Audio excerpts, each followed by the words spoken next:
Papalabasin ng administrasyon na ako ay isang terorista sa loob at labas ng Pilipinas. Para mailibing ako kasama ang katotohanan kahit saan man ako pumunta. Sinabi na agad sa akin ni Speaker Romualdez na kailangan ko makapag-deliver ng 2 billion pesos kada buwan para sa pagdi-deliver ng male-maletang pera patungo sa bahay ni Speaker. Ang sinabi mismo ni Speaker Martin sa akin na hati sila ni Pangulong Marcos sa perang yon para gamitin bilang bagsakan at imbakan ng pera mula sa mga SOP, collection at deliveries na para sa Pangulo. Huwag mo akong pigilan sa mga insertions ko.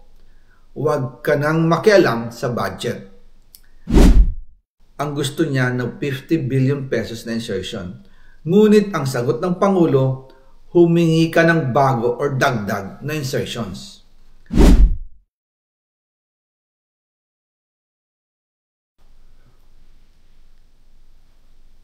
Magandang araw po sa inyong lahat.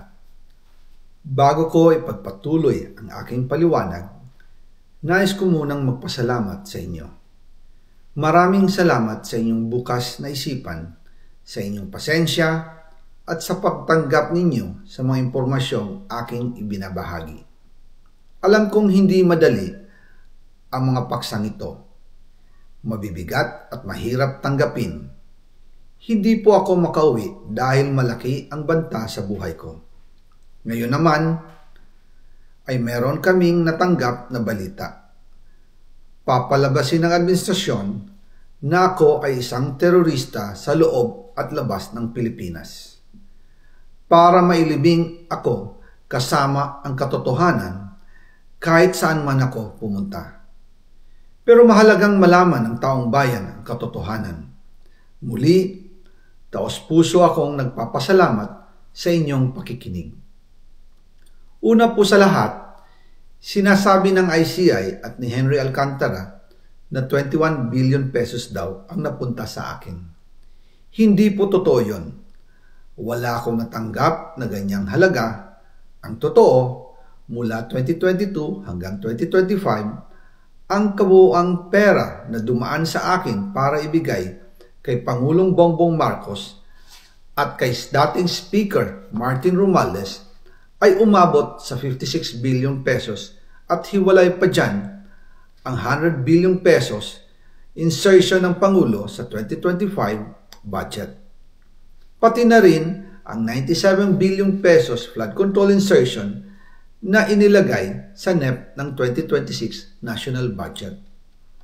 Balikan natin kung paano ito nagsimula.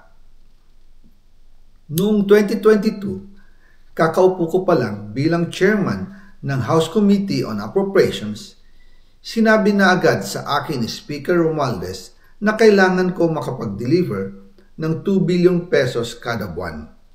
Makalipas ang ilang araw, tumawag sa akin si Yusek Bernardo.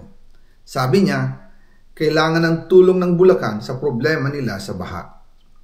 Pinapunta niya sa opisina ko sa Kongreso si DPWH District Engineer Henry Alcantara.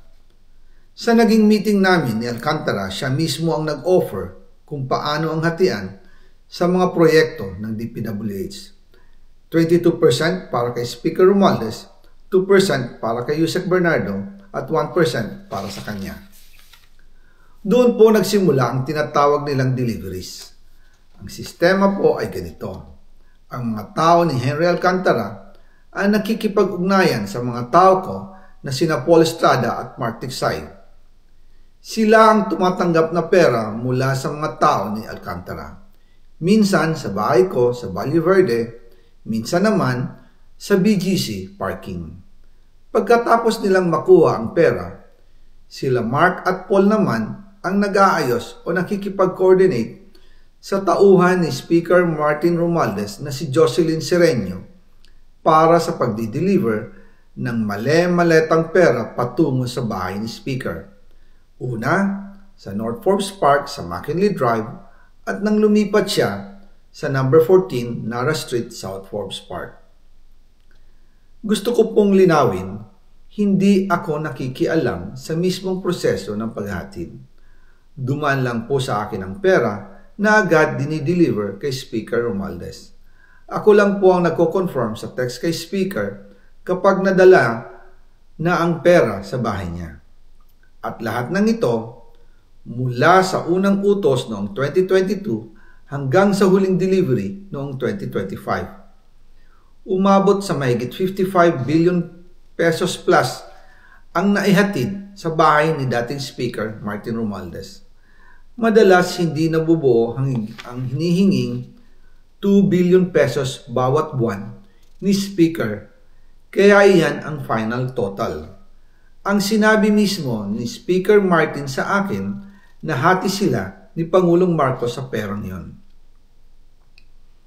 Ang listahan ng mga deliveries na ito, kung kailan, magkano, at saan dinala, ilalabas ko po kasabay ng video na ito. Noong November 2024, habang nasa proseso kami ng pagtatalakay ng budget, nakipag-meeting sa amin ni Speaker Martin si Yusek Jojo Cadiz. Sabi niya, masama raw ang loob ni Pangulong Marcos, wala raw siyang natatanggap na remittance. At dahil laging napapagalitan si Speaker Martin ng Pangulo mula September hanggang November, inutusan niya ako na mag-deliver ng 1 billion pesos para kay BBM. Ayon pa kay Yusek Jojo, nang ipaalam niya ito sa Pangulo, ang utos sa kanya ng Pangulo ay mag-ingat at siguraduhin si Yusek Jojo lang ang maghahatid. Ang instruction po sa akin ni dating Speaker Martin Romualdez ay dalhin sa number 30 Tamarind Street, South Forbes Park at ibigay kay Yusek Jojo Cadiz dahil ito raw ang drop-off point na malapit sa bahay ng Pangulo. Sinabi rin po sa akin ni Speaker Martin Romualdez na si PBBM ang nag-utos sa kanya na bilhin ang bahay sa number 30 Tamarind Street para gamitin bilang bagsakan at imbakan ng pera mula sa mga SOP, collection at deliveries na para sa Pangulo. Noong December 2, 2024, personal kong i-deliver ang 200 million kay Yusek Jojo Cadiz sa number 30 Tamarind Street, South Forbes Park. Ayon sa kanya, dadalhin daw niya ito sa bahay ng Pangulo sa number 41 Nara Street, South Forbes Park. Kasunod nito, noong December 5, 2024, muli akong nag-deliver ng 800 million sa parehong address at Yusek Jojo Cadiz pa rin ang tumanggap. Sabi niya, iyon naman ay dadalhin sa bagong bahay ng Pangulo sa South Forbes Park. Sa kabuuan, 1 billion pesos ang personal kong naihatid. Ako mismo ang nagbigay ng pera, kasama ang aking driver at mga tauhan. At lahat ito ay base sa direktang utos ni Speaker Martin Romualdez. At dyan po nabuo ang kabuuang halagang 56 billion na ipinadala mula 2022 hanggang 2025. Pero kahit na na-deliver na ang 1 billion pesos para kay Pangulong Marcos at kahit na naisama na rin sa 2025 budget ang 100 billion pesos insertion sa pamamagitan ng BICAM Committee, ayon mismo sa utos ng Pangulo, nagagalit pa rin daw si BBM.